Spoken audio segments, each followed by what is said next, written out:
नमस्कार, बहुत स्वागत है आप सभी का। मैं हूं आपके साथ प्रियंका राय। बुलेटिन में सबसे पहले बात करेंगे आग के तांडव की, जहां बीच सड़क एक बस जलकर राख हो गई। स्क्रीन पर आप इस आग की भयावहता देख सकते हैं, कैसे ये बस धू धू कर जल रही है।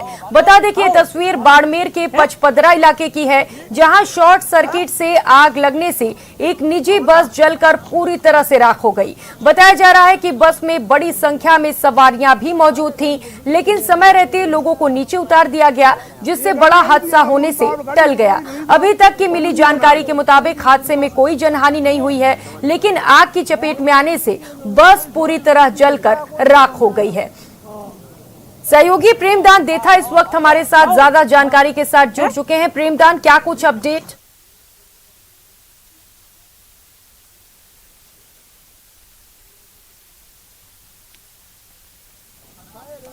फिलहाल प्रेमदान से हमारा संपर्क नहीं हो पा रहा है, तो एक्सक्लूसिव तस्वीरें आपको सबसे पहले न्यूज 18 राजस्थान पर दिखा रहे हैं, जहां पर एक बस में आग लग गई और आग लगने के बाद बस पूरी तरह जलकर राख हो गई। तस्वीरें इस बात को बयां करती हैं कि आग कितनी भयानक रही, लेकिन इस पूरे आगजनी में राहत की बात यह रही कि जो लोग बस में मौजूद थे उन्हें समय रहते उतार लिया गया। फिलहाल अब तक हमारे पास जितनी भी सूचना आई है उसके अनुसार किसी भी जनहानि की सूचना नहीं है, तो ये राहत की खबर है। लेकिन ये एक निजी बस है, शॉर्ट सर्किट के कारण इस बस में आग लगी और आगजनी में पूरी बस जलकर राख हो गई।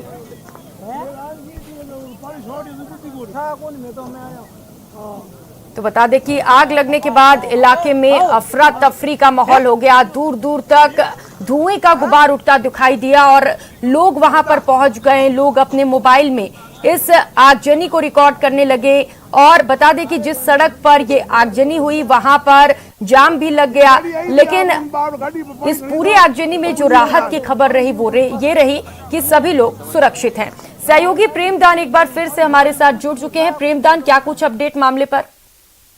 देखिए, मैं बताना चाहूंगा कि बाड़मेर से झुंझुनू जाने वाली ये लग्जरी स्लीपर बस थी, जो कि पचपदरा रिफाइनरी के पास में जाते हुए अचानक इसमें शॉर्ट सर्किट हुआ। शॉर्ट सर्किट की जैसे ही भनक लगी तो इसमें सूझबूझ से पूरे पहले सवारियों को उतारा गया। उसके बाद में आग ने विकराल रूप धारण कर लिया।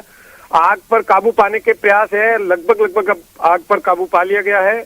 और मैं बताना चाहूंगा कि क्योंकि आग बहुत विकराल रूप ले लिया तो हाईवे के दोनों ओर बहुत लंबा जाम लग गया है। पचपदरा थाना पुलिस और पचपदरा के बालोतरा के अधिकारी मौके पे पहुंच चुके हैं। फायर ब्रिगेड की 3 गाड़ियां भी मौके पर है, जिस पर आग पर काबू पाने के प्रयास है। लगभग अब आग ठीक पर है, काबू बहुत पाया है। शुक्रिया प्रेमदान तमाम जानकारियों के लिए।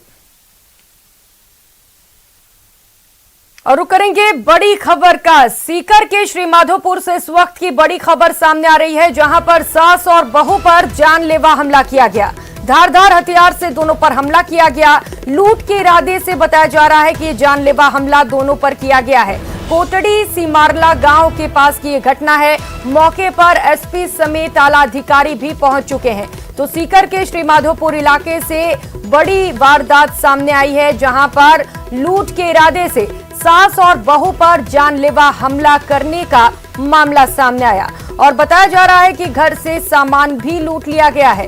जानकारी के मुताबिक श्रीमाधोपुर के कोटड़ी सीमारला का ये पूरा मामला है, जहां पर सास और बहू घर में अकेली थी और दोनों पर धारदार हथियार से हमला किया गया। ग्रामीण दोनों को अस्पताल लेकर आए, जहां दोनों की स्थिति फिलहाल गंभीर बनी हुई है और उन्हें जयपुर रेफर कर दिया गया है। तो सूचना पर मौके पर श्रीमाधोपुर थाना पुलिस भी पहुंची है, जिसका कहना है कि लूट के इरादे से इस घटना को अंजाम दिया गया और ये भी कहा गया है कि अभी कुछ भी नहीं कहा जा सकता। की घटना लगती है, जितना देखा है मौका उसके हिसाब से यही लगता है कि किसी ने लूट की नीयत से हमला किया है, क्योंकि महिला यहाँ पर कल तक अकेली थी, आज एक और महिला उसके साथ थी मौके पर। महिला को अकेले होने पर रेकी की जाकर के ये घटना की गई है, ऐसा प्रथम दृश्य लगता है। बाकी अभी डिटेल में इन्वेस्टिगेशन हो रही है। हमारी डॉग स्क्वाड और एफएसएल टीम आई हुई है। सारे जितने भी इनपुट यहाँ पर हैं वो इकट्ठे किए जा रहे हैं और जो भी घटना करने वाले हैं उनका शीघ्र पता लगाया जाएगा। और सीकर से हमारे साथ सहयोगी संदीप हुड्डा जुड़ चुके हैं। संदीप, सास बहू दोनों की हालत गंभीर है, जयपुर रेफर किया गया है, अभी क्या कुछ स्थिति और क्या कुछ अपडेट मामले पर?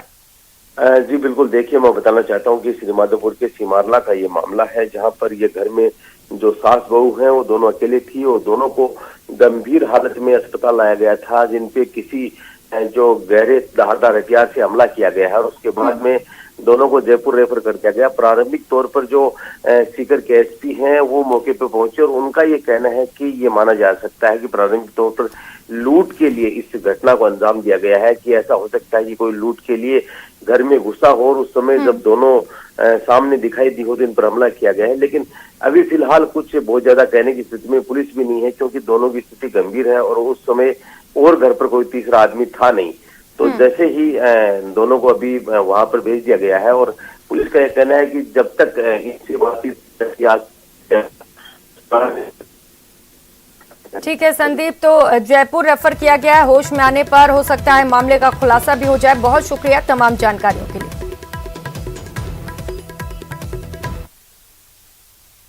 और खबर जयपुर से है। वन विभाग की टीम ने एक पैंथर शावक को पकड़ा है जो आज अपनी मां बिना दिखाई दिया। पैंथर शावक पिछले कुछ दिनों से अपनी मां के साथ घूम रहा था, लेकिन आज वो अकेला दिखा, जिसके बाद वन विभाग की टीम ने उसे पकड़कर जयपुर जू में इलाज के लिए पहुंचा दिया। अब मुश्किल की बात यह है कि पैंथर शावक को मां के बिना जंगल में छोड़ा नहीं जा सकता है। ऐसे में अब पैंथर शावक को हमेशा कैद में ही रहना पड़ेगा।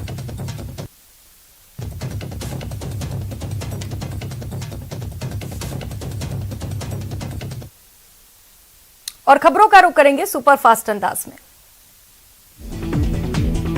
जम्मू कश्मीर के पुंछ जिले में 11 अक्टूबर को सेना के काफिले पर हमला करने वाले आतंकवादी अबू जरार को सेना ने मार गिराया। इस हमले में 5 भारतीय सेना के जवान शहीद हुए थे। उत्तर प्रदेश और पंजाब समेत 5 राज्यों के चुनाव तैयारियों की समीक्षा के लिए 15 दिसंबर से चुनाव आयोग का दौरा शुरू होगा। चुनाव आयोग के दौरे की शुरुआत पंजाब से होगी। महाराष्ट्र में 8 और दिल्ली में ओमिक्रॉन के 4 नए मामले सामने आए। इसके साथ ही देश में ओमिक्रॉन के 57 मामले हो गए।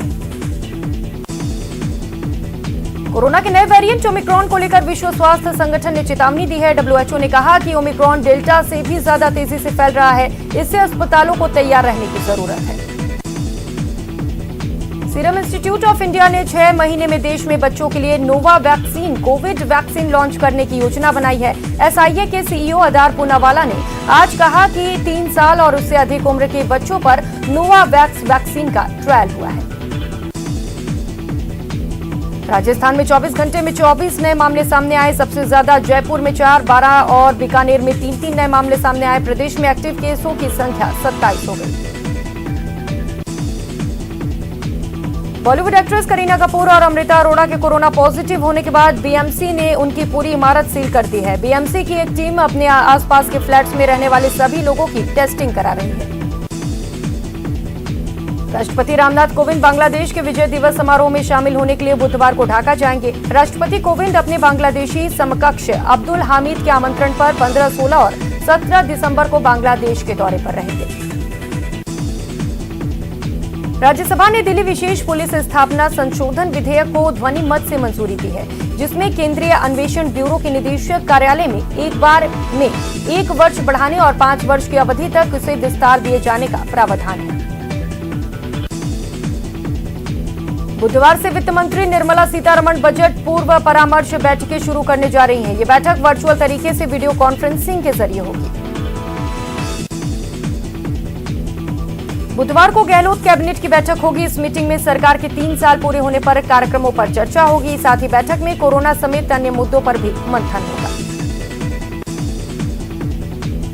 21 महीने बाद कल से पीसीसी ऑफिस में फिर से जनता दरबार लगेगा। इस दौरान मंत्री लोगों की फरियाद सुनेंगे। पहले दिन मंत्री कल्ला और सुखराम विष्णु जन सुनवाई करेंगे। प्रदेश सरकार जल्द ही उड़ान योजना की शुरुआत करने जा रही है। महिला बाल विकास विभाग की ओर से आज इस योजना को लेकर रिव्यू बैठक की गई। पीएम नरेंद्र मोदी अपने 2 दिन के वाराणसी दौरे के दूसरे दिन मुख्यमंत्रियों के साथ शिरकत की। मुख्यमंत्रियों के सम्मेलन को संबोधित करते हुए उन्होंने कहा कि काशी के विकास मॉडल को देखें और इसे आप भी अपनाएं। बीजेपी शासित 12 राज्यों के मुख्यमंत्रियों के साथ 3 राज्यों के डिप्टी सीएम कल अयोध्या का दौरा करने वाले हैं और सभी मुख्यमंत्री और डिप्टी सीएम रात भर अयोध्या में रुकेंगे और विभिन्न मंदिरों के दर्शन करेंगे। कांग्रेस नेता राहुल गांधी सहित विपक्षी सांसदों ने संसद परिसर में गांधी प्रतिमा के पास 12 राज्यसभा सांसदों के निलंबन के विरोध में प्रदर्शन किया। इस मौके पर राहुल गांधी ने प्रधानमंत्री पर निशाना साधा। राहुल गांधी ने कहा कि प्रधानमंत्री सदन में नहीं आते हैं, लोकतंत्र को चलाने का ये कौन सा तरीका है। लखीमपुर खीरी हिंसा केस में नया मोड़ आ गया है। मामले की जांच के लिए एसआईटी ने भी माना है कि किसानों को गाड़ी से कुचलने की पूरी घटना एक सोची समझी साजिश थी। लखीमपुर हिंसा पर एसआईटी की रिपोर्ट पर कांग्रेस नेता राहुल गांधी ने प्रधानमंत्री नरेंद्र मोदी पर हमला बोला। उन्होंने एसआईटी जांच से जुड़ी एक खबर का स्क्रीनशॉट शेयर करते हुए लिखा, मोदी जी फिर से माफी मांगने का टाइम आ गया, लेकिन पहले अभियुक्त के पिता को मंत्री पद से हटाओ। लखीमपुर हिंसा पर एसआईटी की रिपोर्ट पर कांग्रेस महासचिव प्रियंका गांधी ने प्रधानमंत्री नरेंद्र मोदी पर निशाना साधा। प्रियंका गांधी ने ट्वीट कर कहा कि गृह राज्य मंत्री अजय मिश्रा टेनी को पद से बर्खास्त न करना पीएम मोदी की किसान विरोधी मानसिकता को दर्शाता है। सुप्रीम कोर्ट ने चारधाम रोड प्रोजेक्ट के तहत 2 लेन की सड़क बनाने को मंजूरी दे दी। सुप्रीम कोर्ट ने सेनाओं के लिए इसके रणनीतिक महत्व को देखते हुए डबल लेन का रोड बनाने को स्वीकृति दी है। प्रदेश में बच्चों को फीस के चलते एग्जाम देने से रोकने पर स्कूल के खिलाफ सख्त कार्रवाई होगी। आज शिक्षा मंत्री बीडी कल्ला ने प्रदेश के सभी अधिकारियों को सख्त निर्देश दिए। कांग्रेस की महंगाई हटाओ रैली में राहुल गांधी ने अपने स्तर पर हिंदू और हिंदुत्ववादी बयान पर बीजेपी के साथ ही कई दूसरी पार्टियों ने भी कांग्रेस और राहुल गांधी पर जुबानी हमले तेज कर दिए। बीजेपी के वरिष्ठ नेता राजेंद्र राठौड़ ने भी राहुल गांधी पर जुबानी हमला किया। आज महिला एवं बाल विकास मंत्री ममता भूपेश ने उड़ान योजना को लेकर सचिवालय में रिव्यू बैठक की। बैठक में महिलाओं और किशोरियों को निःशुल्क सैनिटरी नैपकिन वितरण करने के निर्देश दिए गए। उदयपुर में राजस्थान लोकतांत्रिक मोर्चा की ओर से लेक सिटी प्रेस क्लब में प्रेस वार्ता का आयोजन किया गया, जिसमें जनता दल से प्रदेशाध्यक्ष अर्जुन देथा ने मीडिया से रूबरू हुए। डूंगरपुर जिले के रतनपुर चौकी पुलिस ने गुजरात सीमा पर एक ट्रक से 12 लाख रुपए कीमत की 330 पेटी शराब बरामद की और एक तस्कर को गिरफ्तार किया। धौलपुर शहर के कोतवाली थाना इलाके के हाउसिंग बोर्ड कॉलोनी की रहने वाली एक महिला ने जिला कलेक्ट्रेट कार्यालय पहुंचकर जमकर हंगामा किया। मामले की सूचना के बाद कोतवाली थाना पुलिस मौके पर पहुंची और महिला को अपने साथ कोतवाली थाने ले गई। जयपुर में एसीबी ने कार्रवाई करते हुए इनकम टैक्स के जेईएन को ट्रैप किया है। अधिकारी को 1.5 लाख रुपए की रिश्वत लेते गिरफ्तार किया गया। बहुचर्चित जीवा हत्याकांड के मुख्य आरोपी कमलेश मीणा को गिरफ्तार कर लिया गया है। अब तक मामले में पुलिस ने 2 आरोपियों को गिरफ्तार किया है। कोटपुतली के फागी कस्बे में व्यापारी के घर में लूट के मामले में पुलिस ने 3 आरोपियों को गिरफ्तार किया। अलवर जिले के थाना गाजी प्रधान की फेसबुक आईडी हैक करने के आरोप में एक युवक को पुलिस ने गिरफ्तार किया। प्रधान बेटे से नाराज था। आरोपी प्रधान की फेसबुक आईडी पर 1 करोड़ रुपए देकर प्रधान बनने की बात लिखी। चूरू के पास सरायण गांव में सास बहू के विवाद में 19 वर्षीय बहू ने जहर खाकर खुदकुशी कर ली। महिला का अस्पताल में इलाज जारी है। चूरू शहर की वन विहार कॉलोनी में आई सांडवा थाने की महिला कांस्टेबल को आरोपी महिला की सास ने पकड़ लिया और उसका पति से भगा ले गया। घटना को लेकर कोतवाली थाने में राजकार्य में बाधा डालने का मुकदमा दर्ज हुआ है। पोखरण के लाठी थाना इलाके में एक ड्रोन जैसी डिवाइस गिरने से सनसनी फैल गई। सूचना पर सेना के अधिकारी और जवान मौके पर आए और जांच करने के लिए ड्रोन जैसी डिवाइस को अपने साथ ले गए। धौलपुर के सदर थाना बाड़ी क्षेत्र में खेत में फसल को पानी देने को लेकर एक ही परिवार के 2 गुटों में झगड़ा हो गया, जिसमें एक पक्ष ने दूसरे पक्ष पर हमला बोल दिया, जिसमें कई लोग घायल हो गए।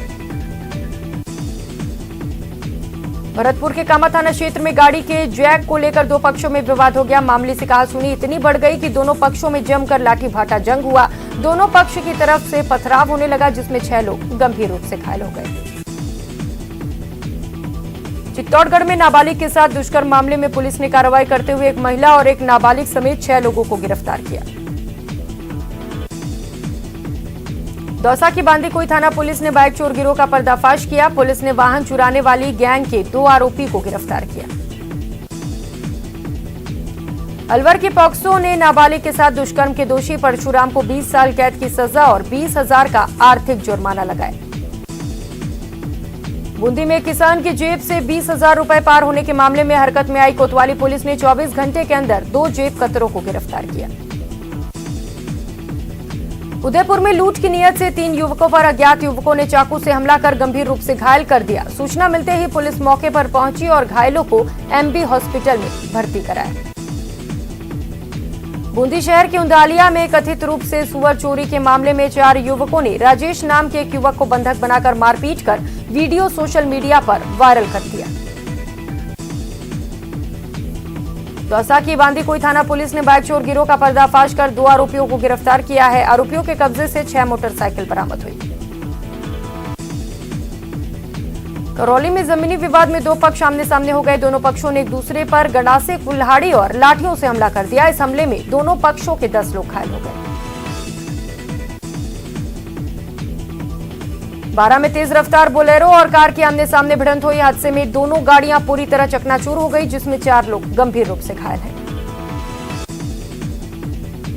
राजस्थान राज्य नर्सेज एसोसिएशन की ओर से धौलपुर में मीटिंग हुई, जिसकी अध्यक्षता प्रदेश अध्यक्ष राजेंद्र राणा ने की। मीटिंग में निर्णय लिया गया कि पूरे जिले में सदस्यता अभियान 15 जनवरी तक चलाया जाएगा।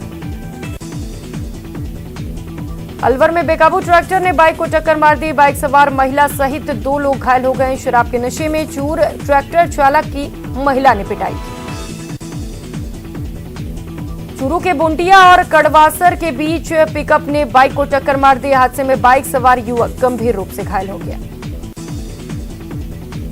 भीलवाड़ा नेशनल हाईवे पर बड़ा हादसा होने से टल गया। हाईवे पर दौड़ रही एक रोडवेज की बस चालक को अचानक से हार्ट अटैक आ गया और वो अपनी सीट पर बेहोश हो गया। इस दौरान बस सड़क के किनारे डिवाइडर पर चढ़ गई। गनीमत रही कि स्टीयरिंग संभल जाने से बस नहीं पलटी। उदयपुर बार एसोसिएशन की ओर से बार सभागार में सम्मान समारोह का आयोजन किया गया। इस कार्यक्रम में बार के अधिवक्ताओं ने सेशन न्यायाधीश चंद्रशेखर शर्मा को सम्मानित किया। बीकानेर के माध्यमिक शिक्षा निदेशालय में महात्मा गांधी इंग्लिश स्टेडियम स्कूलों के प्राचार्यों के साथ निदेशक काना राम ने बैठक की और स्कूलों का फीडबैक लिया। अजमेर नगर निगम सीमा में हो रहे अवैध निर्माणों पर कार्रवाई करने और अवैध निर्माणों की जानकारी लेने के लिए अजमेर नगर निगम में आप कार्यकर्ताओं ने जमकर प्रदर्शन किया। इस दौरान आप कार्यकर्ताओं ने निगम के मुख्य द्वार को बंद कर धरने पर बैठ गए। बूंदी में संयुक्त किसान मोर्चा की ओर से फतेह मार्च कार्यक्रम का आयोजन किया गया, जिसमें शिरकत करने आए खेल राज्य मंत्री अशोक चांदना ने गुरु ग्रंथ साहिब के दरबार में मत्था टेका। किसान आंदोलन में शहीद हुए 714 किसानों को 2 मिनट का मौन रखकर श्रद्धांजलि दी। उदयपुर नगर विकास प्रन्यास की पैराफेरी क्षेत्र में आने वाली 54 पंचायतों के करीब 150 से ज्यादा गांव में पट्टों की समस्या के समाधान के लिए यूआईटी ने सर्वे किया। प्रतापगढ़ की लालगढ़ ग्राम पंचायत में प्रशासन गांव संघ अभियान शिविर में कई लोगों की समस्याओं का निस्तारण करने के लिए 202 पट्टे बांटे गए। अलवर में बेमौसम की मार ने नौनिहाल बीमार कर दिया। सर्दी के बढ़ने से शिशु अस्पताल में ओपीडी हर दिन 400 मरीजों से बढ़ गई है। बांसवाड़ा में मौसम बदलते ही वायरल का प्रकोप बढ़ गया है। महात्मा गांधी अस्पताल में उपचार कराने वालों की लाइन लगी हुई है। ओपीडी में करीब 1000 रोगियों का इलाज जारी है। चूरू के तारानगर में पंचायत समिति सभागार में राष्ट्रीय ग्राम स्वराज योजना के तहत 2 दिवसीय प्रशिक्षण कार्यशाला हुआ। एनडब्ल्यूआर जोन ने मेन रूटों पर साधारण ट्रेन की जगह अब एलएचबी रैक चलाएगा। एलएचबी रैक आम रेलों के मुकाबले बिल्कुल अलग है और इसकी यात्री क्षमता और सुरक्षा भी अच्छे स्तर की है। झालावाड़ के खानपुर क्षेत्र में प्रसिद्ध दिगंबर जैन तीर्थ चांदखेड़ी में 6 दिवसीय पंच कल्याण महोत्सव का शुभारंभ किया गया। महोत्सव के तहत आदिनाथ दिगंबर अतिशय क्षेत्र में कई धार्मिक आयोजन किए जाएंगे। 1 साल पहले अपने इकलौते भाई और भाभी की सड़क हादसे में मौत हो जाने के बाद बहनों ने और परिवार के अन्य लोगों ने उनकी पुण्यतिथि पर रक्तदान शिविर का आयोजन किया। भरतपुर शहर के रंजीत नगर में शिव मंदिर पर अन्नकूट महोत्सव का आयोजन किया गया, जिसमें भारी संख्या में लोगों ने पहुंचकर हिस्सा लिया।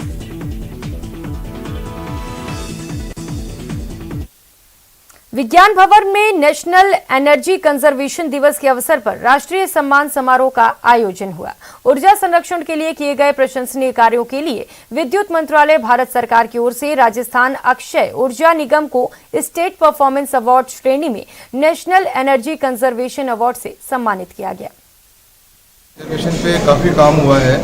हमने डिफरेंट सेक्टर्स में, जैसे इंडस्ट्रीज़ के अंदर बिल्डिंग्स, कमर्शियल और डोमेस्टिक बड़ी बिल्डिंग्स पे, स्ट्रीट लाइट में, और डिस्कॉम्स के अंदर पर्टिकुलरली जो एग्रीकल्चर सेक्टर है उसमें, और ट्रांसपोर्ट पे, इस पे काफ़ी काम किया है। और एनर्जी काफ़ी सेव हम करके हमने जो है एनर्जी एफिशिएंसी को दी है, जिससे कि हम इंडिया के अंदर सेकंड हमें प्राइज़ मिला है। हमें टोटल 100 में से 61 मार्क्स VEE ने दिए हैं, जिससे हम सेकंड अचीव कर सके। और आने वाले समय में हम और मेहनत कर रहे हैं ताकि पूरे इंडिया में हम प्रथम स्थान प्राप्त कर सकें। इस बुलेटिन में फिलहाल इतना ही। न्यूज़ 18 राजस्थान पर खबरों का सिलसिला जारी है। आप बने रहिए हमारे साथ। नमस्कार।